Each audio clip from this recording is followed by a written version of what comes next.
నమస్తే, welcome to political గుసగుస. Case speed up అయింది. బండి సంజయ్ కొడుకు ఇంకా ఇరుక్కున్నట్లే, వాళ్ళ నాన్న సంజయ్ పదవి పోయినట్లే. ఇదిగో ఇదే నడుస్తున్న ముచ్చట. కానీ ఇంకోవైపు మాత్రం అలాంటిదే ఉండదు. సిట్టు వేసింది కేసు నీరు గార్చేటందుకు. 3 రోజుల తర్వాత ఈ ఊసే ఉండదు. ఇదో ఇంకో వర్షన్. అసలు సంజయ్ కొడుకు కేసు ఎలా ఉంది? అలాగే ఓ జిల్లాలో అధికారికి అధికారంలో ఉన్న ఎమ్మెల్యేకు మధ్య పంచాయతీ పెద్దగానే అవుతుంది. ఖమ్మంలో మాత్రం 3 ముక్కలాట మస్తు నడుస్తోందట. అవన్నీ చూద్దాం. Let's begin the show political గుసగుస. ఆయన కేంద్ర మంత్రి కొడుకు, కానీ తరచూ వివాదాల్లో ఉంటారు. తను ఏం చేసినా వెనకాల ఉన్న బాబు చూసుకుంటారులే అన్న తీరుగా రెచ్చిపోతున్నారు. గతంలో ఒకసారి కాలేజీలో జూనియర్లను బెదిరించారు. ఇప్పుడు ఏకంగా మైనర్ లైంగిక దాడికి పాల్పడినట్లు తెలుస్తోంది. అయితే ఇది జరిగి 3 నెలలు అవుతోంది. అయినా ఇప్పటి వరకు బయటకు రాకపోవడంపై పలు అనుమానాలు వ్యక్తమవుతున్నాయి. బీజేపీ కాంగ్రెస్ మధ్య ఒప్పందం ఏమైనా జరిగిందా? ఇంతకు ఎవరా కేంద్ర మంత్రి?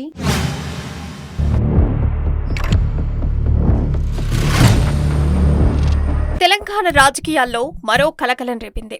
కేంద్ర హోంశాఖ సహాయ మంత్రి బండి సంజయ్ కుమారుడు బండి భగీరథపై తీవ్రమైన ఆరోపణలు వెల్లువెత్తాయి. ఒక మైనర్పై లైంగిక వేధింపులు, అత్యాచారం జరిగినట్టు సమాచారం అందడంతో పోలీసులు రంగంలోకి దిగారు. పోక్సో చట్టం కింద కేసు నమోదు చేశారు.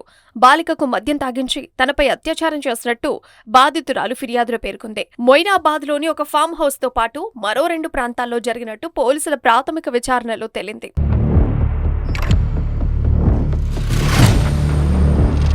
ఘటన జరిగి 3 నెలలు జరుగుతున్నా కేసు నమోదు చేయడానికి పోలీసులు ఆలస్యం చేయడంపై పలు అనుమానాలు వ్యక్తమవుతున్నాయి. అయితే కాంగ్రెస్ బీజేపీ మధ్య సీక్రెట్ ఒప్పందం జరిగిందని, అందుకే పోలీసులు కేసు నమోదు చేయడానికి భయపడ్డారని చెబుతున్నారు. బాధితురాలు ఫిర్యాదుతో ఇప్పుడు హడావిడి కేసు నమోదు చేశారు. అందుకు బలం చేకూరేలా రీసెంట్గా బండి సంజయ్, రేవంత్ రెడ్డి ప్రభుత్వం విమర్శలు చేయడం మానేశారు. దాంతో ఈ అనుమానాలకు తావిచ్చినట్టు అవుతోంది. అంతేకాదు, ఈ వ్యవహారంపై బీజేపీ కూడా స్పందించలేదు.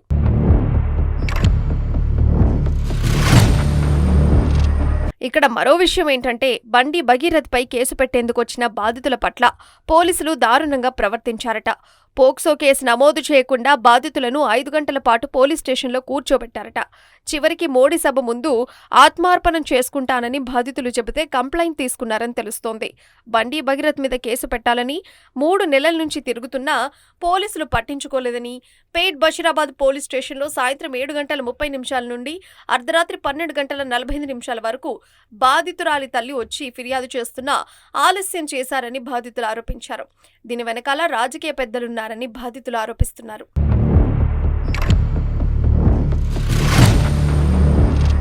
అయితే కాంగ్రెస్ ను బండి సంజయ్ ఒక్క మాట అంటే 4 మాటలు కౌంటర్ ఇచ్చే కాంగ్రెస్ నాయకులు ఇంత పెద్ద ఇష్యూ జరిగినా ఒక్కరు కూడా స్పందించలేదు.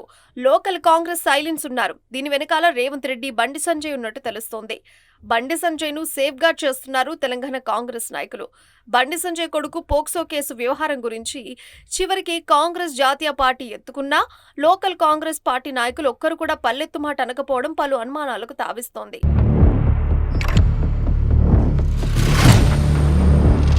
అయితే ఈ వ్యవహారంపై భగీరథ్ వర్షన్ మరోలా ఉంది. తనపై తప్పుడు ఆరోపణలు చేస్తున్నారని ఆయన కరీంనగర్ పోలీసులకు ఎదురు ఫిర్యాదు చేశారు. కోంపల్లికి చెందిన ఒక కుటుంబం తనను హనీ ట్రాప్ చేసి దాదాపు 5 కోట్లు డిమాండ్ చేస్తుందని ఆయన ఆరోపించారు.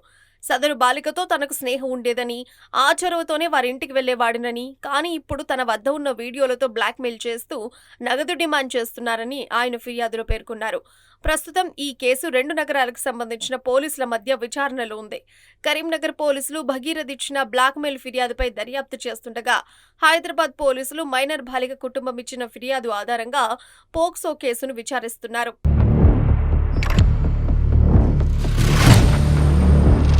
గతంలోనూ భగీరథ్ పై కేసులున్నాయి. మహీంద్రా యూనివర్సిటీలో నాయక్ దభాన్ రేంజ్లో గొడవలు చేశాడు. తోటి విద్యార్థులను కొడితే బండి భగీరథ్ పై 2 ఎఫ్ఐఆర్లు నమోదయ్యాయి. కేవలం స్టేషన్ బెయిల్ ఇచ్చే సెక్షన్ల కింద కేసు నమోదు చేశారని ప్రతిపక్ష నేతలు విమర్శిస్తున్నారు.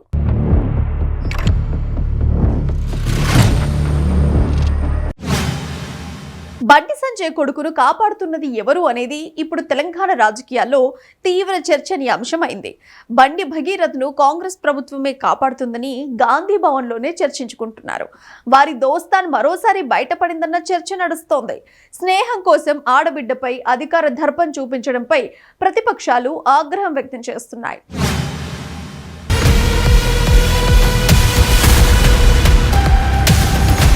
జాతీయ స్థాయిలో బీజేపీ, కాంగ్రెస్ పార్టీలు బద్ధ విరోధులే అయినా రాష్ట్రంలో సీఎం రేవంత్ రెడ్డి, బీజేపీ మధ్య బలమైన మైత్రి బంధం ఉందని రాజకీయ వర్గాల్లో ఎప్పటి నుంచో చర్చ జరుగుతోంది. 2.5 రేవంత్ రెడ్డి ప్రభుత్వ పాలనలో లెక్కకు మించిన పాలనా వైఫల్యాలు బయటపడ్డాయి.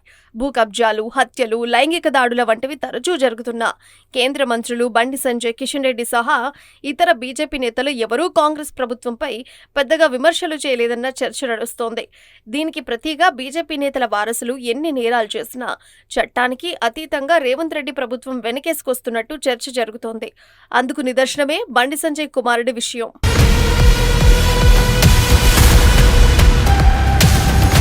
కేంద్ర మంత్రి బండి సంజయ్ కుమారుడు బాలికను లోబరుచుకున్న విషయం 5 నెలల క్రితమే ముఖ్య నేతకు తెలుసన్న ప్రచారం జరుగుతోంది.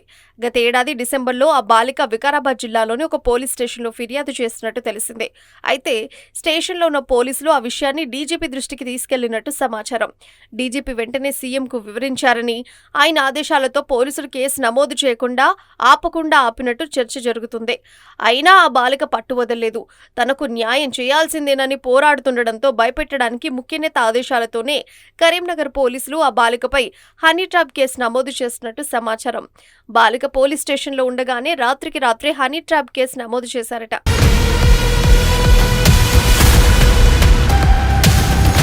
అయితే ఈ విషయంపై బండి సంజయ్ సైలెంట్ ఉండడంపై కూడా రాజకీయంగా చర్చ నడుస్తోంది. ఈ వ్యవహారంపై దేశవ్యాప్తంగా దుమారం రేగుతున్న వేళ ఆయన నోరు విప్పకపోవడం పలు అనుమానాలకు తావిస్తోంది. కొడుకు భగీరథ్పై వచ్చిన ఆరోపణలకు సంబంధించిన ఆధారాలుండడంతోనే ఆయన నోరు విప్పేందుకు జంకుతున్నారా అనే చర్చ నడుస్తోంది. అయితే ఇదే సమయంలో టాపిక్ డైవర్ట్ చేయడానికి తనపై ఆరోపణలు చేసిన బీఆర్ఎస్ ఎమ్మెల్యేల కార్యాలయాలపై అనుచరులకు ఉసుగొల్పి దాడులు చేయించారని కరీంనగర్లో చర్చ నడుస్తోంది. దానిపై స్పందించిన బండి సంజయ్ కొడుకుపైన వచ్చిన లైంగిక ఆరోపణలను ఖండించకపోవడం చర్చనీయాంశమైంది. అంతేకాదు బండి సంజయ్ను విమర్శించే కాంగ్రెస్ నేతలు కూడా నోరు విప్పకపోవడం ఇద్దరి మధ్య లోపాయికార ఒప్పందం జరిగిందన్న చర్చ కూడా జరుగుతోంది.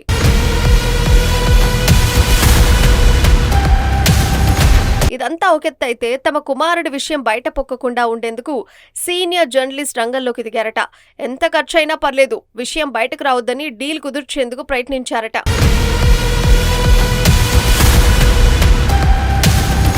గత పార్లమెంట్ ఎన్నికల సమయంలోనే సీఎం రేవంత్ రెడ్డి, బండి సంజయ్ మధ్య మ్యాచ్ ఫిక్సింగ్ జరిగిందనే ఆరోపణలొచ్చాయి. కరీంనగర్ ఎంపీగా పోటీ చేసిన బండి సంజయ్ ఈజీగా గెలవడానికి వీలుగానే అక్కడ కాంగ్రెస్ పార్టీ డమ్మీ అభ్యర్థిని నిలబెట్టిందనే విమర్శలొచ్చాయి. ఇప్పుడు కూడా అలాంటిది జరగడంతో ఇద్దరి మధ్య బంధం బలంగానే ఉందని ప్రతిపక్షాలు విమర్శిస్తున్నాయి.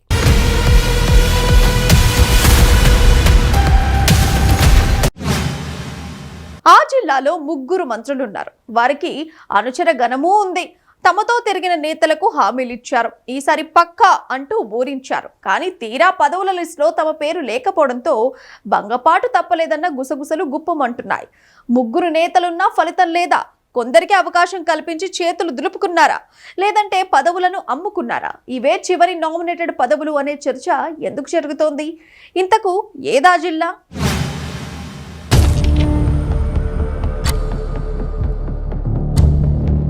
నామినేటెడ్ పదవులు భర్తీ చేయనున్నారని ఉత్సాహంతో ఎదురుచూసిన అధికార పార్టీలోని కొందరు ఆశావాహులకు భంగపాటు తప్పలేదు. రాష్ట్రంలోని పలు కార్పొరేషన్లకు ఇటీవల చైర్మన్, వైస్ చైర్మన్లను నియమించగా ఉమ్మడి ఖమ్మం జిల్లాలో కొందరికి అవకాశం దక్కినప్పటికీ చివరి వరకు ప్రయత్నించిన పలువురు నేతలకు మాత్రం భంగపాటు ఎదురైందట. పార్టీలో ముఖ్య నేతలుగా చెలామణి అయిన వారిని పదవులు వరించకపోవడంతో వారిలో ఆవేదన వ్యక్తమవుతోందట. ఇప్పటికే 2.5 ఏళ్లుగా ఎదురు చూస్తుండడం, ఇప్పట్లో మరోమారు పదవుల భర్తీ చేపట్టకపోవచ్చనే ప్రచారంతో వారిలో ఆగ్రహం మరింత ఎక్కువైందట.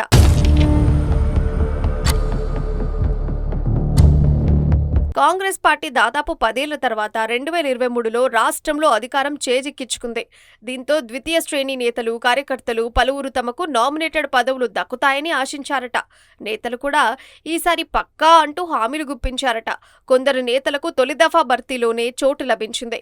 ఇంకొందరు ముఖ్య నేతలు రాష్ట్ర స్థాయి కార్పొరేషన్లతో పాటు జిల్లా స్థాయి చైర్మన్ పదవులను ఆశిస్తూ మంత్రులు, ఎమ్మెల్యేలను కలిసి వినతులు అందజేశారు. పండుగలు, వివిధ ఎన్నికల సమయాల్లో పదవులు భర్తీ అంశంపై తెరపైకొచ్చినా ఆ తర్వాత మరుగున పడటం సాధారణమైపోయింది. అయినా పదవులను ఆశించిన నేతలు పట్టు వదలకుండా ప్రయత్నాలు కొనసాగించారు. పార్టీ నేతలు, ఎమ్మెల్యేల చుట్టూ ప్రదక్షిణలు చేశారు.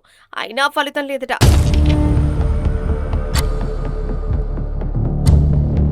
గత ఎన్నికల్లో మొత్తం 10 అసెంబ్లీ నియోజకవర్గాల్లో 8 స్థానాల్లో కాంగ్రెస్ అభ్యర్థులు గెలిచారు.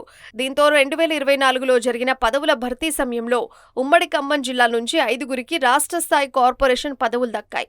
ఆ తర్వాత ఉమ్మడి జిల్లాలోని వ్యవసాయ మార్కెట్ కమిటీ పాలక వర్గాలను ఏర్పాటు చేశారు. ఇదే సమయంలో జిల్లా స్థాయిలో సుడా గ్రంథాలయ సంస్థ చైర్మన్లను సైతం నియమించారు. ఉమ్మడి జిల్లాలోని నేతలు రాష్ట్ర స్థాయి కార్పొరేషన్ పదవులను దక్కించుకునేందుకే ప్రాధాన్యత ఇచ్చారు. అలా కాని పక్షంలో జిల్లా స్థాయి చైర్మన్ పదవులైనా వస్తే సర్దుకోవాలని భావించారు. కానీ చాలా మందికి అవకాశం దక్కలేదు.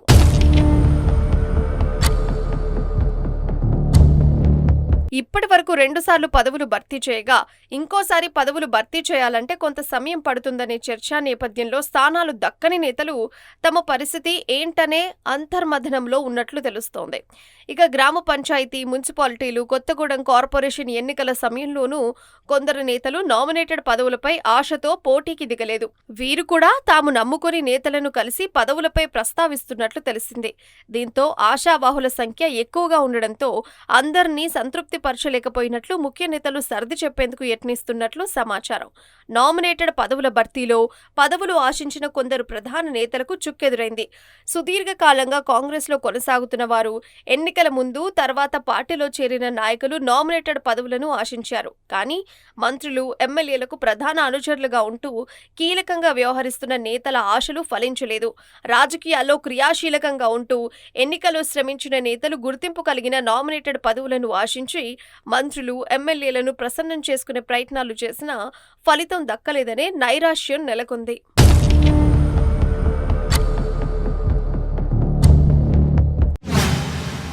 ఆయన అధికార పార్టీకి చెందిన ఎమ్మెల్యే, ఆమె జిల్లాకు కలెక్టర్.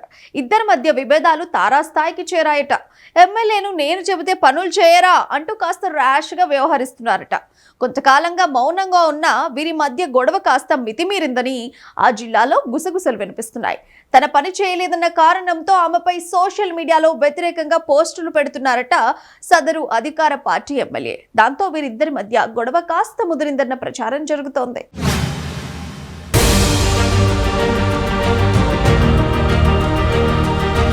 మెదక్ జిల్లా కలెక్టర్కు అధికార పార్టీకి చెందిన ఒక ఎమ్మెల్యేకు మధ్య విభేదాలు గుప్పమంటున్నాయని జిల్లా వ్యాప్తంగా గుసగుసలు వినిపిస్తున్నాయి. కొంతకాలంగా మౌనంగా వీరి మధ్య దూరం ఉన్నా ఇప్పటి వరకు బయటకు రాలేదు. కానీ ఇటీవల కాంగ్రెస్ కార్యకర్తలు కలెక్టర్పై సోషల్ మీడియాలో వ్యతిరేకంగా పోస్టులు పెట్టడం అధికార పార్టీ నేతలకు పడటం లేదన్న అనుమానాలు కలుగుతున్నాయి. కానీ కలెక్టర్ ముందు జిల్లా కలెక్టర్కు వ్యతిరేకంగా ధర్నా చేయడంతో ఎమ్మెల్యే వర్సెస్ కలెక్టర్ విభేదాలు తారాస్థాయికి చేరినట్టు ప్రచారం జరుగుతోంది. పేరుకు వడ్లు కొనడం లేదన్న కారణం చెప్పినా దాని వెనకాల ఎమ్మెల్యే ఉన్నారన్న ప్రచారం జరుగుతోంది. అంతేకాదు ప్రభుత్వ అధికారులపైనే అధికార పార్టీకి చెందిన నేతలు ధర్నాలు చేయడం ఏంటని జిల్లా వ్యాప్తంగా చర్చ నడుస్తోంది.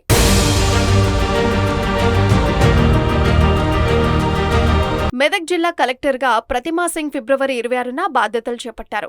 గతంలో ఇక్కడ కలెక్టర్గా రాహుల్ రాజ్ 2 ఏళ్లు బాధ్యతలు నిర్వహించారు. అధికార పార్టీకి కలెక్టర్కు మధ్య సయోధ్య సక్రమంగా సాగడంతో వారి మధ్య 2 ఏళ్ల పాటు ఎలాంటి ఇబ్బందులు రాలేదు. కానీ ఉమ్మడి జిల్లా మంత్రితో విభేదాలు వచ్చినట్టు ప్రచారం జరిగింది. దీంతో ఇంకా గడువున్నా బదిలీ అయినట్టు అప్పట్లో ప్రచారం జరిగింది. గతంలో ఇక్కడే అదనపు కలెక్టర్గా బాధ్యతలు నిర్వహించిన ప్రతిమా సింగ్కు మెదక్ జిల్లా కలెక్టర్గా నియమించింది ప్రభుత్వం. అయితే కలెక్టర్ నియామకంలో అధికార పార్టీ ఎమ్మెల్యేకు సమాచారం లేదన్న ప్రచారం కూడా సాగింది. దాంతో బాధ్యతలు చేపట్టి 3 నెలలు గడవక ముందే అధికార పార్టీ ఎమ్మెల్యేకు మధ్య విభేదాలు తలెత్తినట్టు తెలుస్తోంది.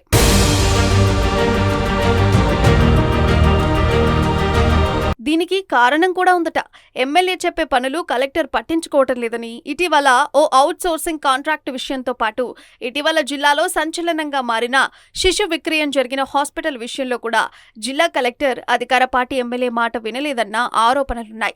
ప్రతి విషయంలో ఎమ్మెల్యే వద్దకు వెళ్లిన నేతలు కలెక్టర్కి ఏదైనా చెప్పాలంటే వినడం లేదన్న అసంతృప్తి నేతల్లో వ్యక్తమవుతున్నట్టు తెలిసింది. దీంతో ఇటీవల సోషల్ మీడియాలో కాంగ్రెస్ కు చెందిన కార్యకర్తలు పోస్టులు పెట్టడం సర్వత్రా చర్చనీయాంశంగా మారింది. దీంతో కలెక్టర్ వర్సెస్ ఎమ్మెల్యే అనే ప్రచారానికి తెరలేపింది.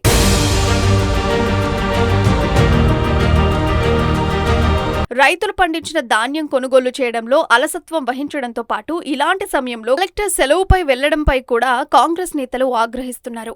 ఓవైపు రైతులు కొనుగోలు కేంద్రాల వద్ద పడిగాపులు కాస్తుంటే కలెక్టర్ పట్టనట్లు సెలవు పెట్టడంపై ఆగ్రహించిన కాంగ్రెస్ నేతలు ఏకంగా జిల్లా కలెక్టర్పై పోరుబాటకు దిగారు. కలెక్టర్ సస్పెండ్ చేయాలని డిమాండ్ చేశారు. లేదంటే ఇక్కడి నుంచి బదిలీ చేయాలని ధర్నాకు దిగడం ఇప్పుడు చర్చనీయాంశమైంది. ఈ ఘటనలో ఇద్దరి మధ్య గుట్టుగా ఉన్న విభేదాలు ఒక్కసారిగా బహిర్గతమయ్యాయట.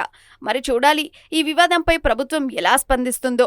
ఎమ్మెల్యే అనుచరులు డిమాండ్ చేసినట్టు కలెక్టర్ను బదిలీ చేస్తారా లేదా అనేది చూడాలి.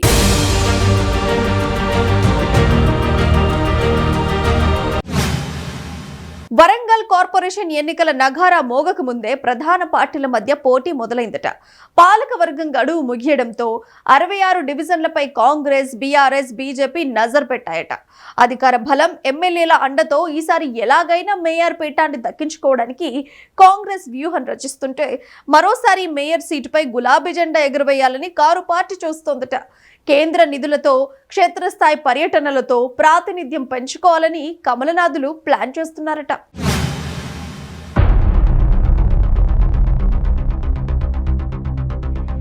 గ్రేటర్ వరంగల్ మున్సిపల్ కార్పొరేషన్ పాలకవర్గం పదవీకాలం ముగియడంతో నగరంలో ఎన్నికల వేడి రాజుకుంది. ప్రస్తుతం ప్రత్యేక అధికార పాలన కొనసాగుతుండటంతో రాబోయే 3-4 నెలల్లో జరగనున్న ఎన్నికల్లో పాగా వేయాలని ప్రధాన పార్టీలైన కాంగ్రెస్, బీఆర్ఎస్, బీజేపీ ఇప్పటి నుంచే ప్లాన్ చేస్తున్నాయట. అందుకోసం పకడ్బందీగా కసరత్తులు చేస్తున్నట్టు తెలుస్తోంది. 4 నియోజకవర్గాల పరిధిలో విస్తరించి ఉన్న ఈ బల్దియాలో మెజార్టీ సీట్లు సాధించి మేయర్ పీఠాన్ని దక్కించుకోవడమే లక్ష్యంగా ప్రధాన పార్టీ నేతలు ప్రతి వ్యూహాలు రచిస్తున్నారట.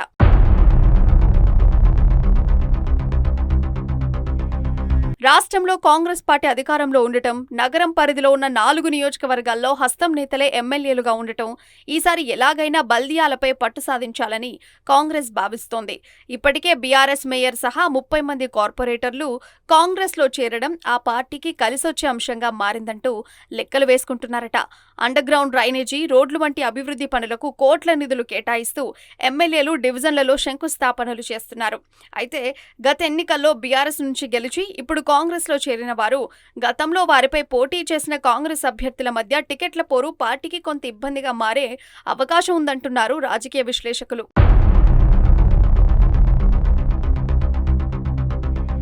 గత 2 సార్లు వరంగల్ బల్దియా పీఠంపై గులాబీ జెండా రెపరెపలాడింది. మేయర్ పీఠం దక్కించుకుంది. అయితే ఈసారి కూడా తన పట్టు నిలుపుకోవాలని చూస్తోందట. తాము అధికారంలో ఉన్నప్పుడు చేసిన అభివృద్ధిని వివరిస్తూ ప్రస్తుత ప్రభుత్వంపై ఉన్న వ్యతిరేకతను అనుకూలంగా మార్చుకోవాలని మాజీ ఎమ్మెల్యేలు, గులాబీ నేతలు ప్రయత్నిస్తున్నారు. మరోవైపు బీజేపీ సైతం ఈ ఎన్నికలను ప్రతిష్టాత్మకంగా తీసుకుంది. కేంద్ర నిధులతో చేపట్టిన పనులను ప్రజల్లోకి తీసుకెళ్తూ గరిష్ట స్థాయిలో డివిజన్లను కైవసం చేసుకోవాలని కమలనాథులు క్షేత్రస్థాయిలో పర్యటిస్తున్నారట. దాంతో తమ ప్రాతినిధ్యం పెంచుకోవాలని బీజేపీ ప్లాన్ చేస్తోందట.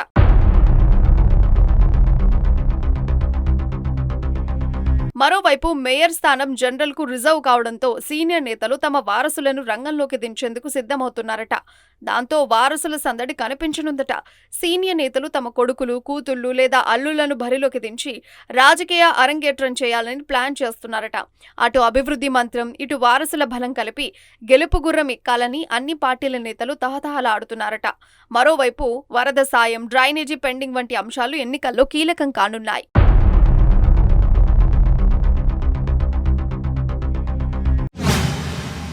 ఇది వాళ్ళ పొలిటికల్ గుసగుస. మరిన్ని ఇంట్రెస్టింగ్ స్టోరీలతో మళ్ళీ కలుద్దాం. Until then keep watching news live.